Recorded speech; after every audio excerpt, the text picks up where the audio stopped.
So we review a lot of swords on this channel, but what about armor? Let's take a look at the Bareena Emporium German Burgonet.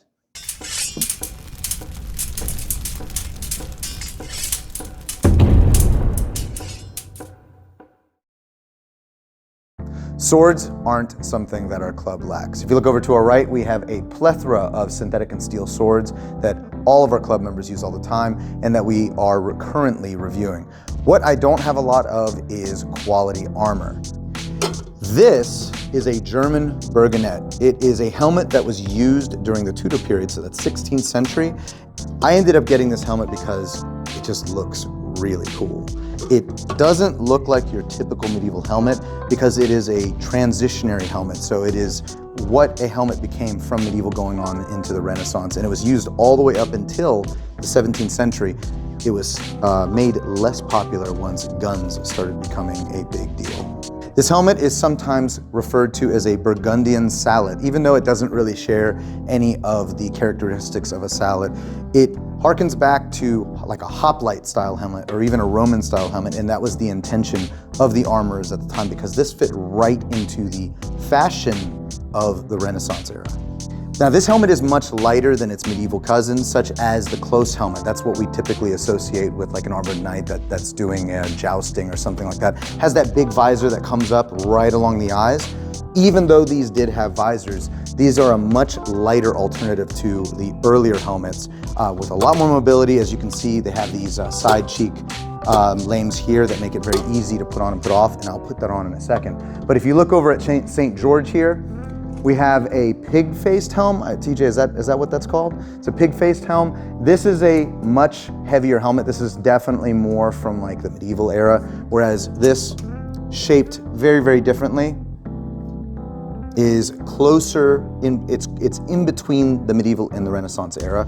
So it's definitely a transitionary helmet and much easier to put on than trying to put that on, right?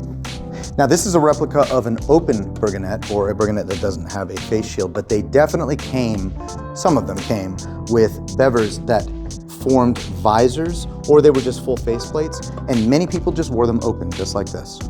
Now these helmets were so sought after and usable that they were used by everyone from the lowly soldiers all the way up to kings. And this helmet comes with two different types of visors right here. So if you look at this one, it looks very, very close to what we use in HEMA on our helmets, and that's because that's exactly what it's used for.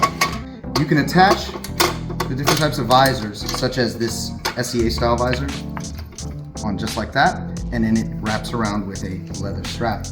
And for guys using the rattan weapons, this is going to provide you a little bit more visibility and a little bit more breathing room than if you were using steel swords like in HEMA. So if you're not into the Burgonet style, Bareena makes a ton of other types of helmets, and he can do custom work. These two helmets are prime examples of one-offs that he made off of images and specs that were sent to him by one of the instructors of our school. This Kuman helmet specifically with the face mask was recreated just from photos, which is crazy. That's crazy. This is not from any specs that he found. They were extrapolated from different photos that one of our instructors sent over, and he was able to make a usable helmet and a face mask with that.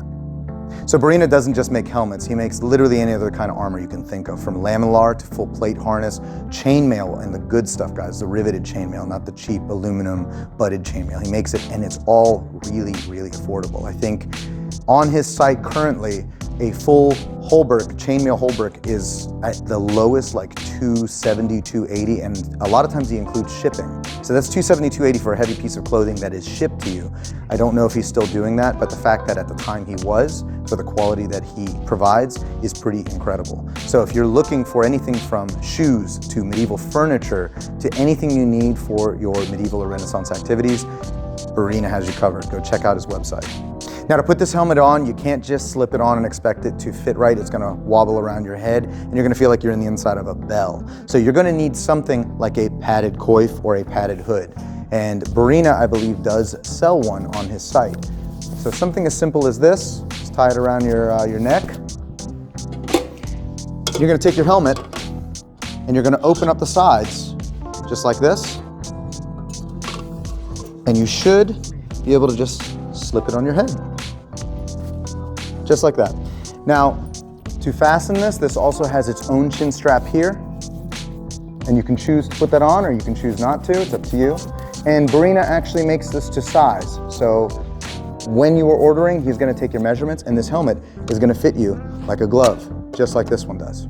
Now this helmet is a replica of an open Burgonet. So there is no visor, there's nothing that's keeping these sides from moving. And that's because it's designed to almost always be worn with the included face protection for modern fighting. So we're gonna use our HEMA face shield real quick and you're just gonna hook it in like that. Make sure that the sides are closed. And then you're gonna bring the strap around. Just like that. And now I have full face protection. And honestly, it looks like I'm looking through a HEMA mask. It doesn't really look that much different. The holes are a little bit more spread apart, so I am seeing the shape of the honeycomb a little bit more, whereas the mesh of a fencing helmet, it's way more fine. So I can see a little better out of a mesh helmet.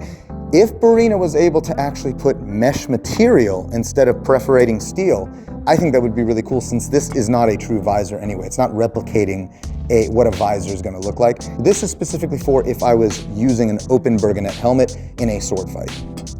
Now, even though this thing is 14 gauge steel, that's pretty thick steel, guys, it's very maneuverable.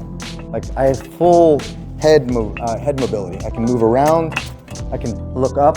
Now when I look up, my chin is hitting the this thing, but I'm still able to do it. And typically when I'm fighting, I'm gonna be down like this anyway, right? My head is not going to be exposed like this, it's gonna be down. So in those motions, I'm still able to move my head around. Now that might not be the same if I'm wearing a padded jack with a gorget and stuff just underneath it. It might, at that point, bind up on each other, but as of right now, just as it is, I don't feel constricted by wearing this type of helmet.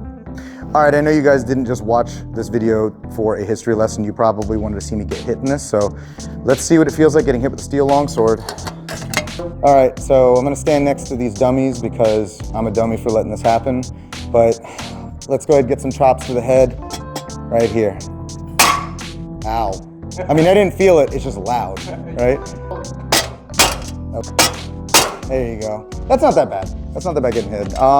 Let's do a light thrust to the face. I'll do a little harder. All right, so that thrust to the face, the actual faceplate hit my chin. While Bareena did measure everything, he didn't really measure the length of my chin. He did mostly like the circumference of the head and the height of the head. So that might be a measurement that he should take into account, is to make sure that when this is being thrust, it's not being pushed right into the jaw. I'm not hurt by that. I'm not hurt by the strike, but I could definitely feel it. And if Matt had put a little bit more force into it, probably would have really felt it. So side and the top, I didn't really feel anything. It's just loud.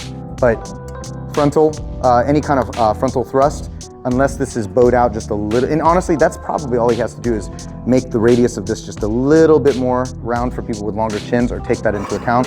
I think that would have been fine. It wouldn't have hurt. Another thing that could probably also help with the thrust issue would be if there was a little bit of padding right here.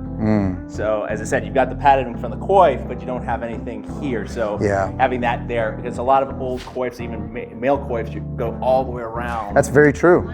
I wonder if that's, I don't know, maybe. Yeah. But no, I think this wouldn't fit if it had a full padded coif along here. But just a little bit of padding right there would probably help. For those who are going to use this for any kind of modern fighting, I would recommend investing in just putting a little foam there. So that way when you put this on, it rests on your chin.